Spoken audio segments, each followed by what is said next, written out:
নমস্কার। বসন্ত উৎসব খুবই মন্দাক্রান্তশীল।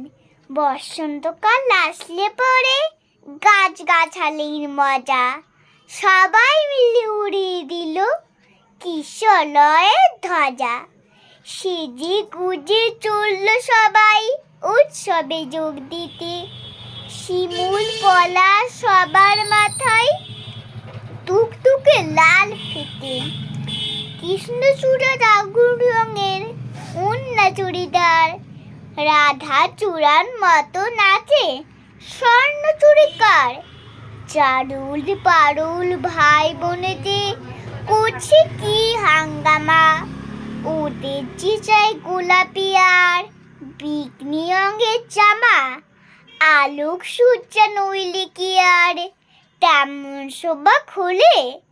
অমল তাসের ডালে সোনার ঝালন্থন দোলে। মুখ লুকিয়ে শুকিয়েছিল মাদার গাছের ডাল। দক্ষিণ হাওয়ার খবর পেয়ে সাজলো লালে লাল। ভিনদেশি অতীত এলো শাকিন বাদুড়ায়। নামখানিটা ছায়া তরু রূপে সীমানায়। রুদ্র পলাশ নামতে বড্ড কঠিন এবং ভারী। কমল রঙের পাগড়ি তারও কেমন মনোহারী। এমনি তোরও নানান সাজে সেজে সকল গাছ। সবাই মিলে করল শুরু মহোৎসবের নাচ। নাচে গানে খুশির টানে উঠল সবাই মেতে। কেউ দেখেনি দূরের মাঠে কে ছিল ওট পেতে। হিংসুটে কালবৈশাখী হঠাৎ এলো তেড়ে। ছাপিয়ে পড়ে গাছগাছালির সজ্জা নিল কেড়ে। ফেললো ছিঁড়ে নতুন জামা, ঝাঁকিয়ে দিল চুল। পথের ধুলোয় লুটিয়ে দিল সদ্য ফোটা ফুল।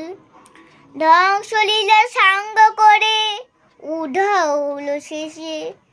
কেন এমন দুঃখ এলো হাসি খুশির দেশে। আসলে কি এমনি করেই জীবন ধারা বয়। সুখের ভীষণ কাছেই থাকে দুঃখ বার ভয়। ফুল ফোটানোর মাসেই আসে কালবৈশাখীর হানা। বিপদ কোথায় লুকিয়ে থাকে যায় না তাকে জানা। তাই বলে কি শিমুল পলাশ ফুটবে না আর কাল। রাত পোয়ালে উঠবে ভোরে কৃষ্ণচূড়ার ডাল। হিংসুটে ঝড় আজকে যাদের হাত পা দিল ভেঙে। কালকে তারাই নতুন রঙে উঠবে আবার রেঙে। না হয় আবার ঝড়ের রাতে দুঃখ পেতে হবে। ফুল ফুটে যাবেই তারা বসন্ত উৎসবে। ধন্যবাদ।